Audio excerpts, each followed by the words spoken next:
What's up? Here I am at ClickFunnels. Just got here, trying to get things started. I just want to give you a quick walkthrough in all the little hallways that leads to the conference. It's been crazy, high energy, needless to say, and a lot of energetic internet marketers. That's my first time ever going to this, so kind of curious to see what it is all about myself. But like I said, it's really cool. I enjoyed it so far. It's a little chilly. That's the only thing. But yeah, no, absolutely. Stay tuned. I'm going to give you all the tips and tricks on what I've learned, and hopefully you'll learn a couple of things, whether you were here or not able to make it. I can probably tell you I'm probably going to come back next year. The first presentation yesterday that I went to was one where Russel Brunson talked about storytelling, how important it is. I thought it was really, really, really cool. And none of us are using stories enough in our marketing. Stories are so critical. Stories are what gets the people that, emotionally purchase, right? There's a lot of us, he said half of us make purchases emotionally, and I know I'm one of them.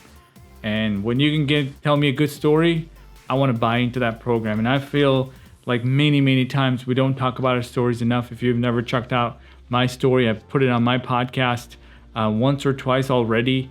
And it's just being able to repeat that over and over and over. And he said, he's like, go write down your stories. And he would give time on stage for people to write down the stories. It was like a workshop almost. And people were taking notes, and he challenged them to make Facebook Lives with the stories so they can get in front of the camera and try it out, test it out. So it was really cool. But the biggest takeaway, because I work with businesses, I work with marketers, I work with agencies, I work with so many different types of people. And I can tell you that the landing pages that I'm seeing, they're just not enough stories. And I used to say that, but now after this, I'm going to be hounding that as much as possible. And if you're listening to me today and you're trying to take your marketing to the next level, you're trying to grow your sales, your business to the next level, stories are everything. So he said, go back and write down every story that come to mind as you were growing it. In fact, his next book, he's written 3 books. The next book he said he's going to be writing is about stories, and it will be a storybook about how he actually became, how he is, or the company, so on. So long story short, stories are everything. So think about the stories that you want to share, because the people that buy are buying emotionally, and then they're backing it up with logic. And we've heard that. If you've ever taken sales courses, or if you've done sales consulting, you've known that people always buy emotionally. So you always want to get the emotional trigger up. And it's like trying to buy a home, and if only the husband is there and you're the realtor, you want the wife to be able to do the tour because she's the ultimate buyer. It's the same thing, because she loves the kitchen. This house is going to sell, right? But the guy is going to make all kinds of logic decisions. Can I afford it? Is this the right neighborhood? What about the property taxes? And, is this too close to the road? He's not thinking about how beautiful it's going to be with, the family, the kids, and the backyard. He's just thinking about, can I make, how much down payment is it going to be? All kinds of other things. He's trying to make a decision logically, while the wife might be making that decision through emotions, and then it's a done deal. Great for the realtor, right? He gets his sale. So exactly like that, in everything, there is a place where you can use emotions to get that emotions out on the table. You got to use your story. And I can tell you right now, there's probably hundreds of places, landing pages, and everywhere else that all of us have to go back and try to insert stories. A couple years ago, I started writing a book, and it's never done, because the reason why I didn't want to actually get it out there was I knew personally it was a lot of educational content about marketing, but none of which actually had all the stories that I wanted to add. So it was just a reminder that I need to go back to the basics, talk about the stories, and as simple as how you began. What was your epiphany? How did you ever come across this thing that you're working on, right? And just people knowing how to actually relate to you and being able to share that. That was really cool. And I know I'm going to go back, and I just want to remind you once again, if you're not utilizing stories in your marketing messages, you're missing out on conversions. You might be only taking the ones that are just making purchases based on logic. But none of us ever want to be buying just on logic. You want to be able to relate to companies. I'm an extremely loyal person when it comes to certain brands. People who know me. I'm really attracted or addicted or whatever you want to say to a few companies or few brands. And just like Apple, I might mention Apple a lot. It's because of how I was able to, way back when Steve Jobs was still alive, I would watch all the keynotes and I would always watch the way he would tell the stories. And he was just really good at marketing, and even way past his time, we're still attached to a brand because of those emotions, right? So, and like I said, there's a lot of stories that come to mind when I think about it, but a good story is why Hollywood exists. That's why they make millions and millions of dollars on the first day of coming out, is because they're able to tell amazing stories. So if you want to grow, that is what you need to do. You need to get better at telling your story, telling stories that happened in the past, stories that your buyers can relate to. The next presentation that I want to talk to you about was one where Russel Brunson was talking about the 3 types of closes. All of us need to learn how to close a deal and how to ask someone, okay, are you ready to make this? Is this a decision you're interested in? All right, is this something that you'd like to move forward in? How would you like to proceed? You've heard people ask that to you. You know you need to do that at some point.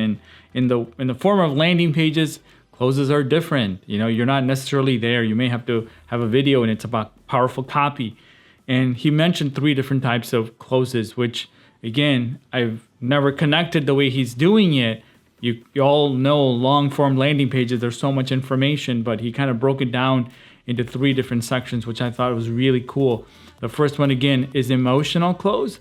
Those are the ones that's the first third. Think about it. It's the first third of the landing page. You're just talking about, maybe it's your story, maybe it's a video, you know, to get the most amount of people right off the bat. Those emotional buyers, they're ready to go. He gave an example where people who bought the tickets of the next year's conference while they're at the current event, right? They don't even know the date, they don't know the time, they don't know where it's at, but they're willing to buy the ticket a year in advance. They're not logical buyers. They're emotional buyers. Think about it. And that's what he gave as an example. And he actually showed a little picture of how they got up and, you know, they were willing to buy a ticket a year in advance, right? So those are perfect customers for every single one of us. You want to make sure that those that are ready to make a purchase, those are the ones where salespeople call it lucky. I don't think there's such a thing called luck, but I'm saying like they're like, wow, that was easy, because the customer was just so ready to buy. They loved everything about it. They loved the presentation. They're like, all right, how do I move forward? But they're the easiest one. And he says, moving forward, the second type of close is logic. You kind of give arguments. What if this? What happens if it doesn't work out? What happens if I don't like the speaker, like he said on stage? He's saying all the different excuses or issues or concerns. Maybe those are a different way of putting it, or objections in sales, right? Like objections. What are some of the objections? Is this going to work?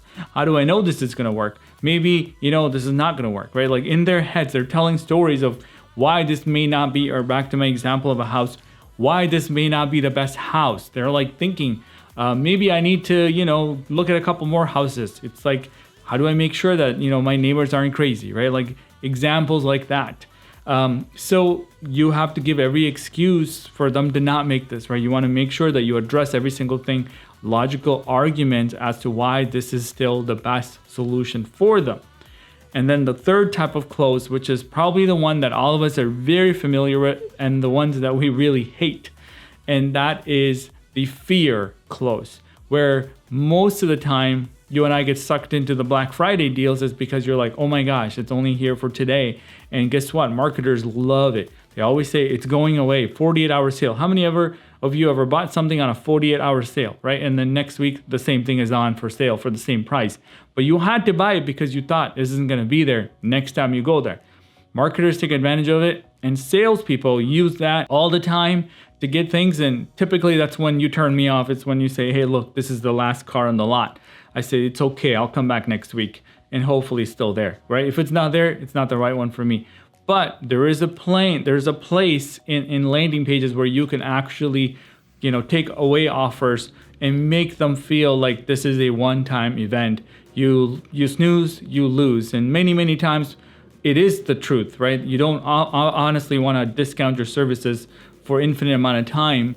But because people misuse it, people probably have a bad taste in their mouth about it. But regardless, the third type of close is the fear, the ones where time is running out, right? Things of that nature. And you want to make sure that you mention that to them so that if they're ready to buy because they were bought into the story and they see that every objection can be handled, all the logic stuff is off the table, and then what more do you need, right? Why are you going to go sleep on it? If you're ready to do it, let's get this over with. And that's the part that's towards the end. That's when a lot of people you might see on long form landing pages, things like, the big add to cart is all the way at the bottom, right? All the way at the bottom. And then say 2 payments of $49 if you ever bought things like that. It's like everything is there, and you sort of stack the value of all the things that they're gonna get, and how it's maybe money back guarantee and 30-day return, and all the things that you want to make sure that the buyers completely understand before they make that purchase. It's all the way at the bottom, and that's sort of where you use the fear tactic to get them to make a decision. At the end of the day, if they don't make that purchase, if they don't make that decision, you haven't really sold anything, right? You haven't really moved your product. So you need to make sure that you address that. You need to remove all the objections on all the issues and arguments perhaps, and finally give them an offer, maybe a one-time offer where they can do that. So I thought it was really great information, just trying to readjust marketing messages, start with that story, get the emotional buyers off, and then move into the logic where a lot of people are stuck in. They're making decisions, and the ones that, you know what? There's nothing wrong with buying on emotions. At least that was the thing you really wanted, right? Like, you're done with. You don't have to worry about anything else. But the logic ones, sometimes they sit on it for months and months and months trying to make the decisions. They make no decisions. And that's a place I hate to be in. I don't want to be not making a decision for weeks and months, right? You want to be able to make decisions quick. As entrepreneurs, it's really about how fast you can move. So if I see something and I like it, I'm out. I'm not ever worried about, is this voltage is going to work, or is this going to be compatible with this? And I'm not worried about what box am I going to put this in. I'm like, look, if we have to rewire the whole house, let's rewire the house. But I know I like this thing. And it's so easy for me to make that decision. That's how I move practically all my life. It's been like that. If I like something, it's a done deal, right? It's just very simple for me. I don't have to worry about it. And if that's the only thing that works with one thing, I've purchased many things in our office and business and everything that wouldn't, incorporate with anything else. And you're like, yeah, but that was the thing we needed. Felt like that was the thing we needed, at least. And it was, you don't have any buyer's remorse. But the folks with logic, I get it. Many people are like that. I know in the business world, a lot of folks like that. Until they can hash out every little detail, they're not willing to make any decision. Yet you do have those types of buyers on your page today. So what are you doing to engage them and put all the questions and answer? And sometimes it's a great way to do that in email nurture sequences, right? Email nurture sequence are a way for those people that didn't buy any emotions. That's why they're on your email sequence. And how do you get those questions out one by one? Maybe it's through videos or anything like that. So that's a great way to do that. And finally, use the fear tactic. Even if I've been turned off by it, and it's not because of anything negative. It's just because of how salespeople who didn't know how to sell, never understood my problem, didn't even ask me. They're just like, hey, buy this couch and it's only $9.99, and what can I, have you ever heard the one, what can I do to get you in this car before you leave today? That is just not really the type of sales, conversation I like to have, especially the way that I would love to be taken care of. So, that's why I'm not a big fan, but in the landing page, it is a type of close and it's very effective. And all of us have bought something because we thought that it wasn't going to be there next week, right? Buy one, get one free right now. And you're like, yeah, I didn't really need either, but I bought it because it was on sale. It was great on the marketer side. I give them great kudos for that. However, that is the type of close you need to incorporate in your landing pages today.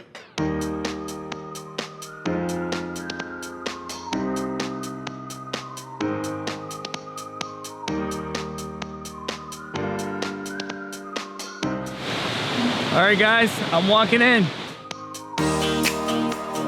Take a look at this place. It's massive.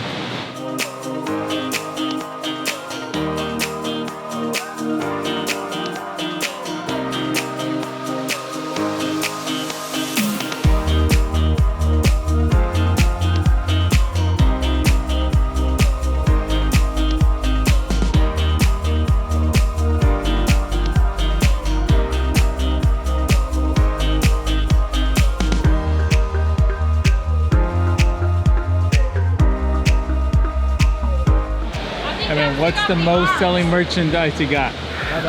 That black shirt right there, the True Freedom. Where is it? This one right here. All right. Why? Why is this the most selling one? Because it looks like the United States flag? I mean, that's my guess. I think it's awesome. Dude, I think the most selling piece of merchandise? Yes, sir. Definitely the gray hat. Where's the gray hat? The gray hat up there. That one up there? Yeah, right behind her. Oh, okay. I'll go check it out. I'll put it in my vlog. What's your name, you guys? Kyle. Preston. Kristen? Preston. Preston, look at that. Thank you, Preston. Appreciate it, dude. Amazing.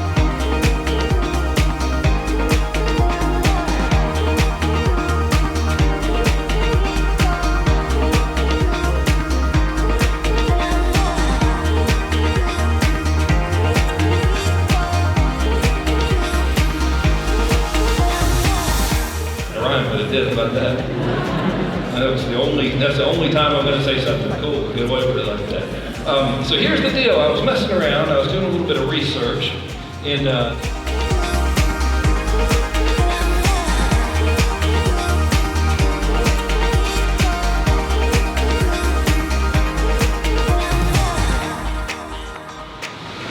So for the past, I don't know, 5 months, 6 months, I've been getting so many requests from people on setting up funnels. And that's one of the reasons that I decided that I want to check out this conference, because there's, like I said, there's so many requests. It was more than, you know, more than usual. And whenever I get into a situation where people are asking me, hey, can you do this? Can you do this? Can you do this? And you know, you can't ignore it after a while. And so I'm like, all right, so I'm gonna have to check this out. And so that's why I'm here. 15 years ago, when I attended this live event, I went up to this speaker, a speaker that I really looked up to, and I asked this speaker, I said, man, I respect your work, and I want to be able to ask you this one question about Google AdWords. Can I have a minute? He looked at me and he said, okay, you have a minute. So I asked him this question about targeting on Google AdWords, and after I asked my question, he looked at me and he said, your one question is up, your 1 minute is up, and he walked away. Now, I don't know who I want to be in life, but I do know who I don't want to be. And on that day, I knew who I didn't want to be. So I told myself that if one day I become successful, and if I get the privilege of sharing my story and voice and message and what it is that I do know, I'm never gonna turn up like that guy, okay? And today is just one of those days, and that is why I'm gonna be here asking questions and whatever, we're gonna do pictures. We are literally going to be the last table that leaves this room, all right? Okay, so that's why I'm doing this. Okay, question. Oh man, I'm so inspired by your story, and thanks a lot for the content yesterday. While you were growing this online business, what was the biggest challenge you came across? There's a lot, but I would say one of them was losing my entire email list overnight. Wow. So I blew an email list up to about 700,000 in the gaming market, and just like that, I lost the entire thing overnight because I sent this email out to a wrong niche by literally just checking the wrong box. And because of that, yes, different markets, different lists, and because of that one thing, I lost my entire list overnight. This happened about 8 years ago. A list of more than 500,000 people gone. But looking back in retrospect, it was also the same moment that enabled me to get out of my comfort zone and start putting myself out there, because before that I just marketed in the gaming market. I never wanted to be the Ping Jun I am, or be in the limelight, or even be doing videos like this. Wow. So that changed everything for me. Hey guys, I'm here with Matt. I'm here, guys. Hey, listen, what is the biggest takeaway you got from this, I guess, day 2? Man, I would say not so much the tactical side, but more the bigger end, like belief, that kind of the more emotional, inspirational side. Tom Bilyeu spoke today, and he was just talking about how, like, he's like, dude, this journey is hard. Like, life is hard. How hard you want to go? And the entrepreneur journey is hard, and just embracing that, like, dude, sometimes you go through dark times, sometimes you go through like depressing and times where you're like steeped in shame and anxiety, but him talking about like, look, the humans are built for adaptation, so it's the long game, stick with it. and you're gonna make it. And so that for me was super encouraging. How about you? What was your takeaway? I would say it was more of like the tactical versus the strategic. Yeah. I do a lot of tactical stuff every day, but being here was very strategic. Okay. Right? So taking time away from your daily stuff and say, you know what, I'm gonna go recharge, I'm gonna go hang out with guys like you. Yeah. And really figure out what's next. Yeah. Right? What is it that I might not be seeing? Yeah. Just having lunch together with you, man, that was enough. That was my best takeaway. Come on. See you guys. All right. Boom. Peace. All right, so I'm here with Jose. Jose, what is the biggest takeaway you got from this conference? Hello guys, I'm Jose Urias, local mortgage advisor out in California. Yep. And for me right now, the biggest takeaway that I have is figuring out a way to really add value to your client base. Wow. Being sincere, be really understanding where their needs are, and then being completely of service. And I think that we're in an age where that is becoming more and more important, right? And then once we understand that, being really focused and intentional in providing different ways to answer those questions and that value. That's like C, D, E, F, G, A, B, C. Yeah!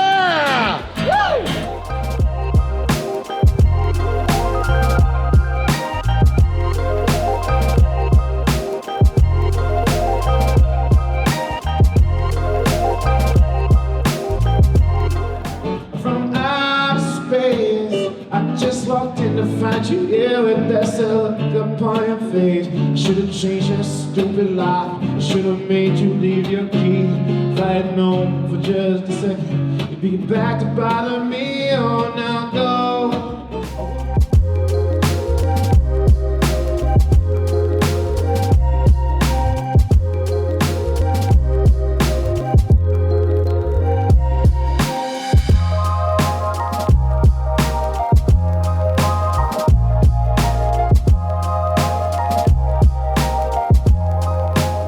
Are you a security guy?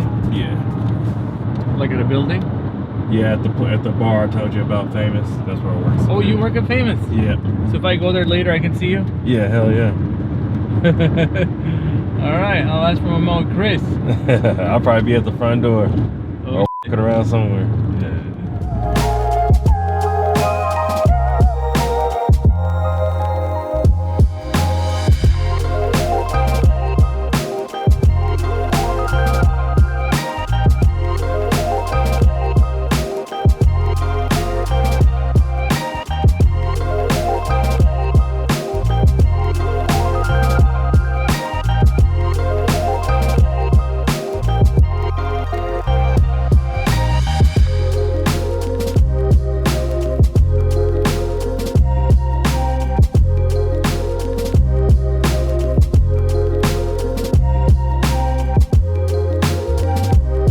Hey guys, I want to talk about a concept that Russel Brunson mentioned today that I think it's really, really, really, really important.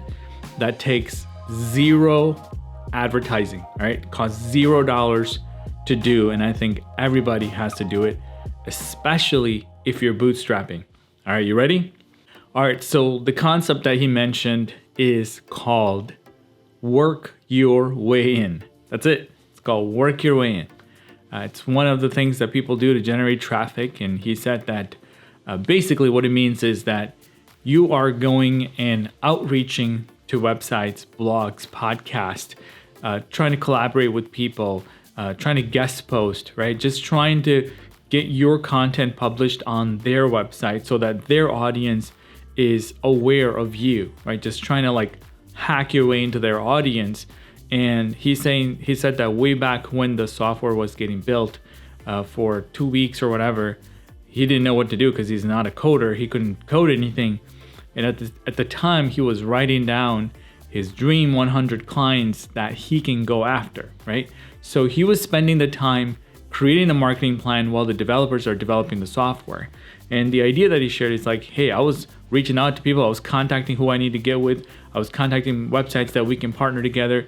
And to this day, he said you should continue to work your way in. So if you're trying to break into a market today, if you're trying to get into a new industry, you're trying to launch a new product, and there may be some complementary websites out there that you can collaborate with, what I want you to figure out is how can you work your way into that, right? So the biggest of brands are still working on collaborating, and they're still working on, I mean, you name it. The biggest of brands are looking for opportunities to work together with other similar brands. Why? So that their audiences can, benefit from it, right? Like there's something that comes together when two brands can come together. So you can do that on a small scale. So you might want to work with somebody, invite them over to your podcast, or go become a guest on their podcast, right? Maybe there's a blog out there that you really like, and your audience or your Dream 100 is actually congregating on that website. And so if that's the case, then you need to make sure that what is the best piece of content that you can create that they will not say no to. And that's the key, is how do you create something so amazing that they would be foolish to say no to, right? And that's going to take a lot of time. It might take a lot of effort, energy, time, but the relationship part, it's easy. You don't have to pay Google for it. You don't have to pay Facebook for it. You don't have to pay anybody else for it. It's simply reaching out to people and say, hey, I really admire your site. And you truly have to, obviously. And then say, I think this piece of content that I want to create that is unique to you, exclusive to you, would be great addition to what you guys are already doing. Would you like to collaborate? Would you be interested?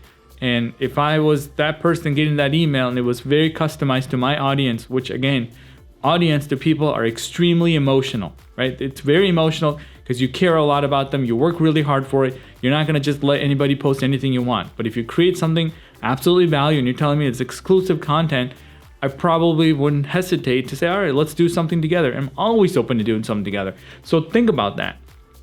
Work your way in. What is it that you need to do today to work your way in to maybe having a bigger account, right? Maybe communicating with people that are similar to the clients that you have that are really successful, or maybe becoming a thought leader. What do you need to do? Maybe you need to outreach the sites. Maybe it's launching your own podcast. What do you need to do? Work your way in, work with other podcast producers and say, hey, how did you do it? How did you work, right? Like how was that first episode? What mic did you use? I mean, things that are so common. You can reach out to some of the biggest podcast folks out there. They might reply to you. You never know. But what do you got to lose? You have nothing to lose. And you have to know that this is not a one-time thing. Work your way in has to be a lifestyle almost. You need to be always thinking about how can I work my way in to the next big account, to the next thing that you're trying to do. Maybe it's publishing a book. I don't know what you're trying to do today. Is all I want you to know is figure out how you can work your way in. So Jackson, good to meet you, man. Hi, good to meet you. So I was going to ask you, why did you decide as a general marketer to go really deep into ClickFunnels? All right. So for me itself, I've been using ClickFunnels as a tool. But another thing is that I realized there's just, within the community itself, there's just so many funnel designers, funnel marketers, and stuff like that. So, and for me, I want to stand out. So when I want to stand out, I decided I don't want to just be another ClickFunnels builder or just like a funnel Everybody designer. said, don't be boring. Yeah. So which is why I decided to actually going a bit deeper and I'm going into a landing page design space. Okay. So within the community itself, a lot of people already know me like a landing page designer, and I don't just design pretty stuff. I design stuff that converts, that sells. Wow. So yeah. So what is your inspiration? Why do you do what you do?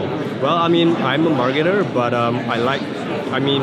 since I was young, I was kind of attracted to beautiful things, so it got me into the design space as well. You're an aesthetics guy. You like to see beautiful. I like to see beautiful things. Yes. So if I look at some ugly thing, I just cannot take it. So you want to make everything better. Better, yes. And to me, I honestly believe that better, beautiful things. Things that are on brand and stuff will sell better. I know. I agree with you.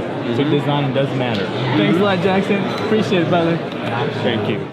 Yo, what's up, guys? Julius Dean here. Hit me. Hey, listen. What inspires you to make all these magic things happen? What inspires me is magic is a beautiful thing. It opens people's minds, opens their hearts, makes them act like little children again, and that is what inspires me, bringing joy, passion, and entertainment into people's lives. And it's fun fucking with people as well. What was the biggest challenge you had to overcome? Biggest challenge as a magician or as a social media creator? Both. As a magician, I guess I had to learn the magic tricks. And as a social media creator, I had to find people that would actually watch my videos. My last question for you is, how the freak did you get orange juice coming out of a Coke bottle? Well, that is the question. Learn.juliusmagic.com and become the life of the party. Learn magic, see you on the inside.